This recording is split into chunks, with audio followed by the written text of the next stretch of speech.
की हम लोगों ने कि थोड़ा विस्तार में जाएं और आपके तमाम जो दृष्टिकोण आपका और तमाम एजुकेशन के अलावा और चीज़ों का है, इसलिए ये इस तरह से नहीं, अच्छी बात है। और काफ़ी सारा तो हम अभी चर्चा कर ही रहे थे मेरे बारे में। और बहुत सारी चीज़ें कभी आपने बात में बहुत बताया, हमारे लिए भी बहुत इम्पोर्टेंट है। किताब एक ही है।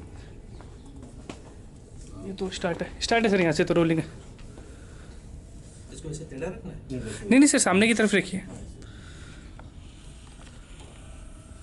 ओपनिंग हम बाद में लेंगे, ठीक है? ठीक है सर। है ना, सर से मैं पूछने वाली उसकी तरह बाद में वो करने लगा।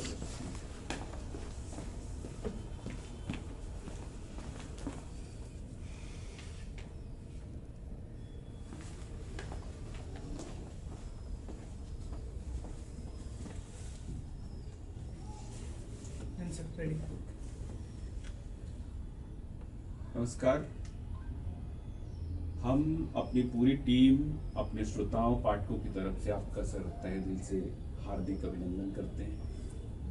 और सबसे पहले हम ये चर्चा करेंगे आपके जो प्रारंभिक जीवन है उसकी चर्चा करेंगे। और आप से सबसे पहले हम यही जानना चाहते हैं कि आप अपने बाल जीवन और प्रारंभिक शिक्षा से प्राप्त अनुभव को अपने जीवन में किस तरह से आपने उसको ढाला है, और इस पर थोड़ा विस्तार से हमारे दर्शकों को, हमारे श्रोताओं को, पाठकों को। बहुत बहुत धन्यवाद।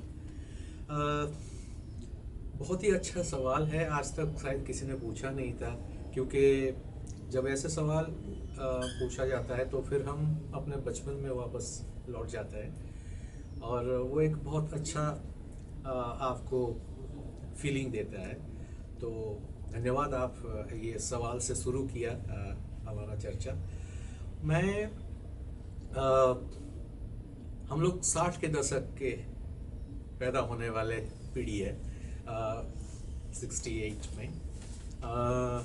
तब मेरा जन्म जो हुआ था एक ऐसे परिवार में जहाँ सारे जो है एजुकेशन के फील्ड में थे। मेरे फादर मनोविज्ञान विभाग में प्रोफेसर थे।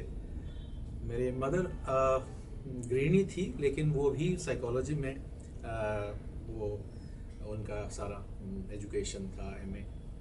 फिर मेरे बाकी परिवार में लोग भी एजुकेशन में थे। तो मेरे फादर एक कॉलेज में शिक्षक थे, और उस समय मैं 70 की दशक की बात करता हूँ। उस समय हम एक उड़ीसा के बहुत ही एक पिछड़ा हुआ जो एक रीजन से हम लोग वहाँ फादर थे तब उस कॉलेज में। तो मेरा बचपन का याद वहीं से शुरू होता है, और एक कॉलेज के प्रांगण में हमने पला बढ़े। तो इनिशियल लाइफ में बहुत कुछ जो है एक्सपीरियंस मेरा प्रकृति के साथ जुड़ा हुआ है। उस समय एजुकेशन एक गवर्नमेंट स्कूल में पढ़ा, पैदल चल के। जो आज के कल बच्चे को ये स्टोरी सुना तो वो हंसते हैं कि अच्छा, फिर आप नंगे पाँव भी गए होंगे, आप नदी भी क्रॉस किए होंगे। लिटरली हमने किया है। छोटा सा एक रास्ते में पड़ता था फॉरेस्ट जैसा, उसको क्रॉस करते हुए हम जाते थे नदी। कहने का मतलब ये है कि प्रकृति के साथ एक जो है संबंध बन गया बचपन से। जब आप प्रकृति के साथ आपका संबंध बनता है तो आप बहुत सारा चीज़ ना सिर्फ देखते हो, बहुत सारा चीज़ सीखते हो।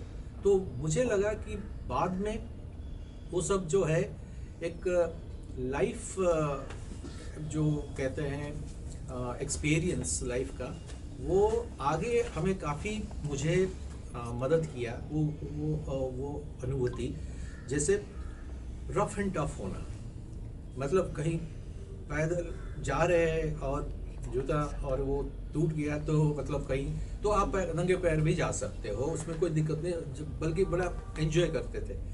सो उसके बाद एक माहौल ऐसा था, वो शिक्षा का जगत एक था जिसमें एक्सपोजर, अर्ली एक्सपोजर मिला हमें।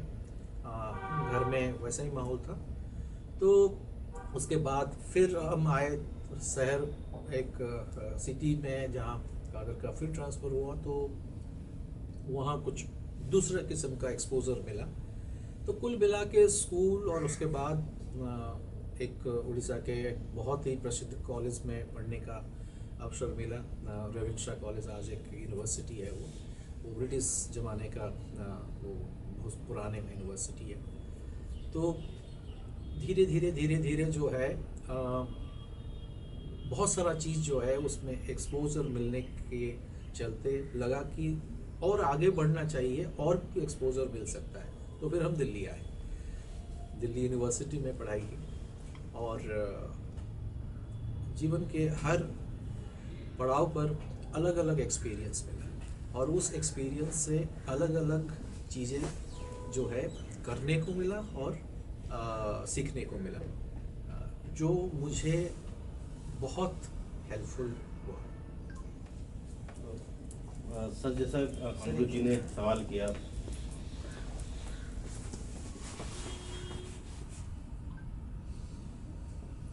जैसा कि अभी अमृत जी ने सवाल किया आपके बाल जीवन और प्रारंभिक जीवन के बारे में, जब भी आप अभी अपने जीवन के बारे में बता रहे थे, तो जीवन की जो संघर्ष है या कहते हैं कि जो समाज से जो अनुभव मिलता है उसके ताप में व्यक्ति का व्यक्तित्व निखरता है। तो आपका जो व्यक्तित्व है, आपको जो किन चीज़ों से बल मिला, और जब आप दिल्ली विश्वविद्यालय में आए तो उस समय के माहौल और आज के माहौल में आप क्या अंतर देखते हैं, मतलब क्या बदलाव? देखिए, आपका जो अर्ली चाइल्डहुड का एक्सपीरियंस जो है वो आपका व्यक्तित्व का एक फाउंडेशन बनाता है और वो हमेशा रहेगा, वो बदलता नहीं है। हाँ, आपका जो लाइफ में प्रिंसिपल्स हैं वो स्ट्रांग रहे तो कभी आप कॉम्प्रोमाइज़ नहीं करोगे जो सीखा है बचपन से। जो कॉम्प्रोमाइज़ कर दिया आगे चल के तो फिर वो पीछे छोड़ जाते हैं अपना संस्कार को। फॉर्चुनेटली वो मेरे ऊपर हावी नहीं हो पाया। मैं मतलब एक छोटा सा, जैसे आपको बताया, शहर का मतलब अनुभूति बताया आपको, वहाँ से चल के फिर एक बड़ा शहर, उसके बाद फिर दिल्ली विश्वविद्यालय और उसके बाद बहुत सारा एक्सपोजर। लेकिन जो मैं बचपन में था आज भी वो है। बचपन का मतलब आपके अंदर पहले तो एक बच्चा जो है हमेशा जिंदा रहना चाहिए, उसके बाद आपका जो लाइफ में प्रिंसिपल्स हैं, आप घर से भी आपको संस्कार मिलता है और बाहर से आपको भी बहुत सारा सीखने को मिलता है। तो इसीलिए आप किस तरह के मतलब आपका संगत क्या है वो बहुत इम्पोर्टेंट होता है। तो फॉर्चुनेटली हमें वैसे ही मिला है कंपनी, जिसको संगत कहते हैं, जिनसे हमें सीखने को मिला है और उनसे इंस्पायर भी हुए हैं। हम बहुत ऐसे भी लोग मिले हैं जिनसे इंस्पायर हुए हैं। लेकिन सबसे बड़ी बात है कि आपके अंदर जो है ह्यूमैनिटी, ह्यूमैनिज्म, ये चीज़ बस आपका एक ही आइडियोलॉजी वही होना चाहिए। बाकी इज़म्स जो है वो सब जो है वो पॉलिटिकल है। लेकिन मेरा मानना है कि आपको एक अच्छा इंसान पहले बनना है, उसके बाद बाकी चीज़ सब अच्छा होता जाता है। तो मेरा लगभग यही एक्सपीरियंस रहा कि जो प्रिंसिपल्स को लेके आप चलते हो उसी को आप आगे लेके चलोगे तो आप किसी भी समय में कोई भी परिवर्तन आ रहा है उसमें आप एडजस्ट कर जाओगे। तो ये है मतलब। सर, नीरज ने सवाल पूछा और आपने जवाब भी दिया। मनोवैज्ञानिक प्रभाव, शिक्षा जगत से जुड़ाव और तमाम पड़ावों से आप गुजरे। अच्छे कॉलेज भुवनेश्वर की आपने चर्चा की थी। तो दिल्ली विश्वविद्यालय में जो आपकी एकेडमिक यात्रा रही वो किस तरह की रही और किस तरह के जो गुरु थे यहाँ पर उनको आपने प्रेरणा स्रोत के रूप में देखा? वो मेरे लिए एक बहुत बड़ा एक मौका था दिल्ली यूनिवर्सिटी में आना, और आने के बाद अपने आप को साबित करना है कि जो फॉर्चुनेटली एक अच्छा एकेडमिक करियर रहा दिल्ली आने से पहले। मैं यूनिवर्सिटी का टॉपर भी रहा, लेकिन मुझे लगा कि अब जो है, जो एक कहते हैं ना कंफर्ट जोन, माँ बाप, घर, परिवार और शिक्षा, मतलब जगत से ही मतलब आपका सारा कुछ रहा है, तो आपको एक मिला है अच्छा माहौल जिसमें आप अच्छा कर सकते थे और हमने किया। मुझे लगा कि अब जो यहाँ पर अकेले अपने आप को साबित करना है, तो वो मन में जो बात दिमाग में ठान लिया था, तो फिर दिल्ली यूनिवर्सिटी में भी फॉर्चुनेटली मतलब पढ़ाई लिखाई में हमारा नाम थोड़ा आगे आया, टॉपर रहे। तो उसके बाद एक अपने आप में एक वो कॉन्फिडेंस आया कि हम प्रूव कर सकते हैं। ऐसा नहीं है कि हम अपने जगह पे, अपने घर में, अपने राज्य में, अपने छोटे से दायरे में ही एक्सेल कर सकते हैं, बाहर भी कर सकते हैं। तो उस समय जो प्रोफेसर्स थे वो कुछ और चीज़ हुआ करते थे। बहुत कुछ सीख सकते थे उनसे, सीख भी रहे थे, लेकिन एक दूरी भी था, वो एक रेस्पेक्टेबल डिस्टेंस जो है वो था। ऐसा नहीं था कि बिल्कुल हम डरते थे, मतलब नेगेटिव सेंस में डरते थे, हम रेस्पेक्टफुली डिस्टेंस मेंटेन करते थे। और जो चीज़ मेरे फादर को हमने देखा हुआ मिलता था, वही हम अपने गुरुओं को दिया। मतलब फादर जो प्रोफेसर थे तो दिया। तो कहीं ना कहीं आप जैसे इस तरह की चीज़ों को आप जब अपने व्यक्तित्व में ढाल देते हो, तो कहीं ना कहीं लोग इस चीज़ को मतलब परख लेते हैं कि ये थोड़ा सा डिफरेंट है, वो उसका बोल चाल हाव भाव अलग है। तो प्रोफेसर्स फिर थोड़ा सा वेलकमिंग जो कहते हैं ना, वो हुआ, वो बैरियर ख़त्म हुआ। तो मैं कई सारे प्रोफेसर्स के साथ मतलब मिलने लगा, बात करने लगा, सीखने लगा उनसे कि अपना कैसे करियर को आगे बढ़ाया जाए। सो मुझे काफ़ी फ़ायदा हुआ। लेकिन माता पिता तो गुरु थे ही यहाँ पे, और दिल्ली आए तो मतलब कोई एक गुरु जिनकी चर्चा आप खास तौर पर करना चाहिए?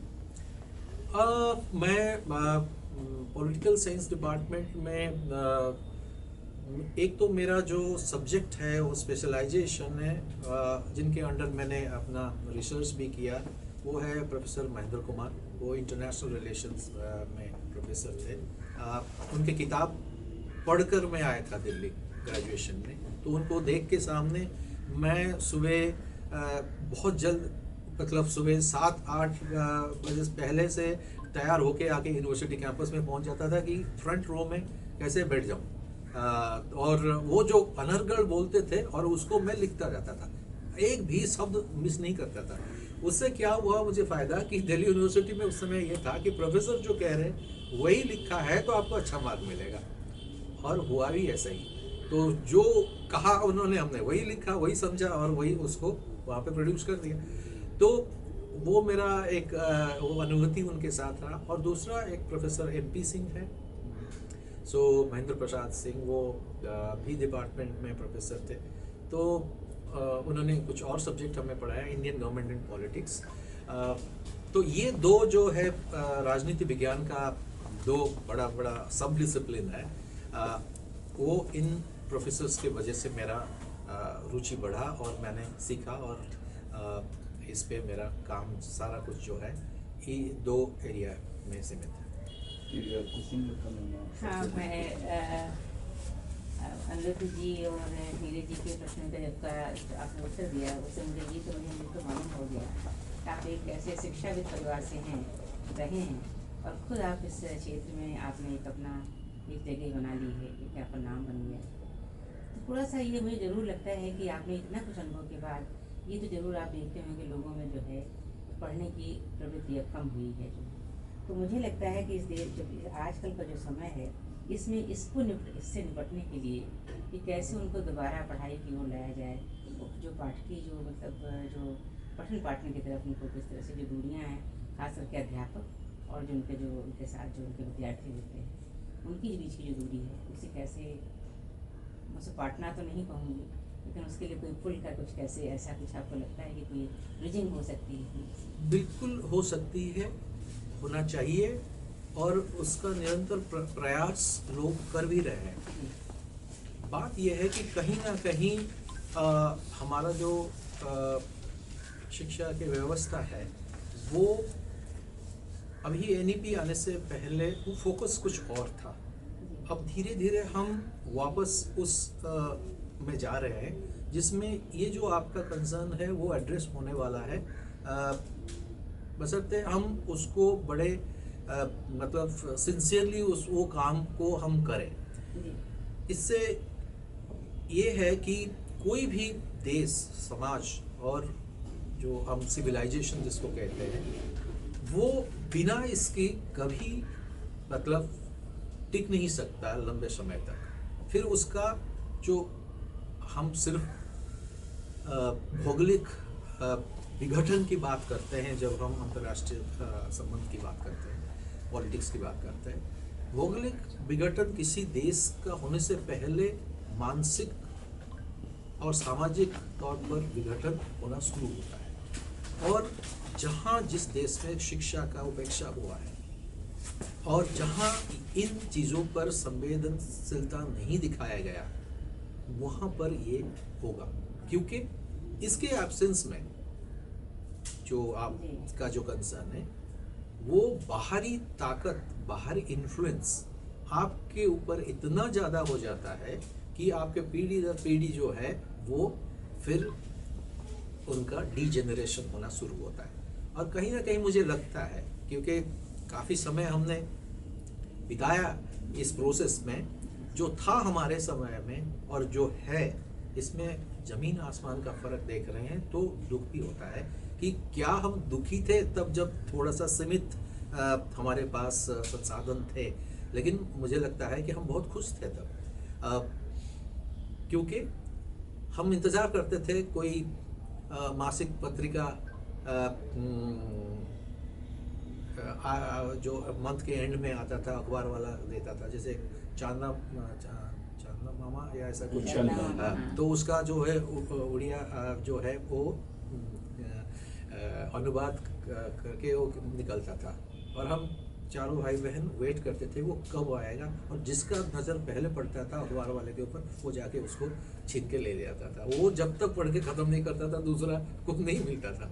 तो वो पढ़ने लिखने का जो एक कल्चर है उसको दोबारा रिवाइव करना पड़ेगा। हम आज बात कर रहे हैं विकसित भारत की, और हम आज बात कर रहे हैं कि एक हमारा जो धरोहर है, पुराने जो हमारे संस्कृति है, वो सब का जो रिवाइवल करने की जो बात कर रहे हैं, उसमें इसका भूमिका बहुत इम्पोर्टेंट है कि क्योंकि ये देश पहले जाना जाता था इन चीज़ों के लिए, मतलब यहाँ नालंदा और ये जो सब की बात हम करते हैं, तो किसी भी यूरोपियन कंट्री में या अमेरिका में पोस्ट मतलब आपको सेकेंड वर्ल्ड वॉर या फिर 19th सेंचुरी में आपको शिक्षा के जगत में मतलब आया काफ़ी जो रेवोल्यूशन जिसको कहते हैं, वहाँ बड़े बड़े यूनिवर्सिटीज़ बने। लेकिन हमारा तो बहुत पुराना पूरा परंपरा है, धरोहर है पूरा, तो इस पे हम दोबारा जा रहे हैं। और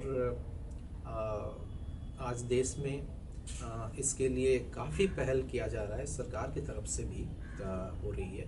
तो हम सबको बढ़ चढ़कर हिस्सा इसमें लेना चाहिए और अपना योगदान देना चाहिए कि हम इस चीज़ों को दोबारा रिवाइव करें। होगा, बस ये शुरू होगा घर से, रीडिंग हैबिट जो है। जी, मैं थोड़ा सा इसी में आगे कुछ पूछना चाहूँगी, और हो सकता है बड़ा संवेदनशील ये प्रश्न लगे आपको, लेकिन चाहूँगी कि आपसे इस वक्त मुझे मिले जो आप दिल्ली विश्वविद्यालय से बहुत दिनों से जुड़े हुए हैं, कई सालों से, दशकों से, और आप शिक्षक के रूप में रहे, और अब आप एक श्यामलाल कॉलेज में यहाँ पर जो है आप एक प्रशासनिक और इसमें जो है आप यहाँ पर प्रिंसिपल के रूप में हैं। तो उस समय के दौर में और यहाँ की जिम्मेदारियों में कुछ आपको कैसा लगता है, कोई अंतर लगता है, या यहाँ की जो चुनौतियाँ हैं उसे कैसे आप देखते हैं इस पोस्ट पर आने के बाद? मैं चुनौतियों को अलग अलग हिस्से में बांट के नहीं देखता हूँ। आज हमारे सामने जो चुनौतियाँ हैं वो लगभग सबके लिए सेम है। हम अपना एक प्रशासनिक चुनौतियों को देखकर मायूस होंगे या फिर काम नहीं करेंगे, तो फिर वो आप मतलब सक्सेसफुल नहीं हो सकते हैं। मैं उसको बड़ा एक व्यापक परिप्रेक्ष्य में समझता हूँ कि हम इसको जब नैरो तरीके से देखेंगे कि प्रॉब्लम यहाँ पर है तो यही प्रॉब्लम का जड़ यही है, ऐसा नहीं है, उसके पीछे भी कुछ कारण है। तो व्यवस्था का परिवर्तन इतना आसान नहीं है, लेकिन सल्यूशन वहीं से है कि व्यवस्था का जब तक हम पूरी तरह से हम इसको नहीं बदलते हैं उसको, और उसके लिए तो बहुत सारा चीज़ करना पड़ेगा और कर भी रहे हैं। तो इसीलिए मुझे ज़्यादा मैं मायूस नहीं हूँ, लेकिन प्रॉब्लम्स बड़ा सीरियस है। लेकिन एक टीचर बन के अपना काम करना वो अलग बात है, और इधर आके आप एक प्रशासनिक दायित्व संभालना वो अलग बात है।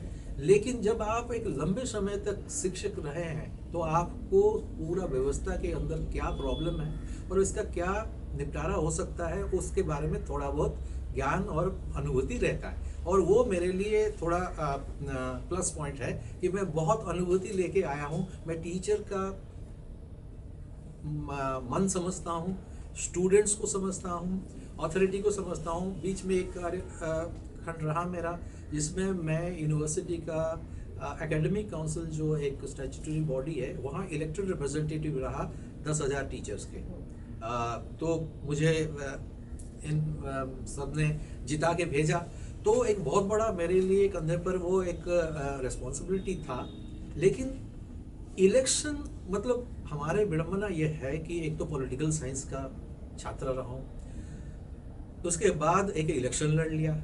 तो हमारे प्रॉब्लम एक ये है कि लोग तब आपको पॉलिटिशियन समझते हैं। उस वर्ड से मेरा थोड़ा सा प्रॉब्लम है।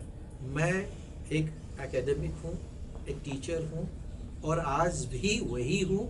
बस ये एक छोटा सा मेरा इतना लंबा करियर में एक कार्यखंड है जिसमें मुझे प्रिंसिपल कहा जाता है। सो प्रिंसिपल का काम जब प्रिंसिपल्स के बेसिस पे आप करोगे तो आपको प्रॉब्लम जो भी है वो बड़ा सहज तरीके से आप उसका निपटारा कर सकते हो।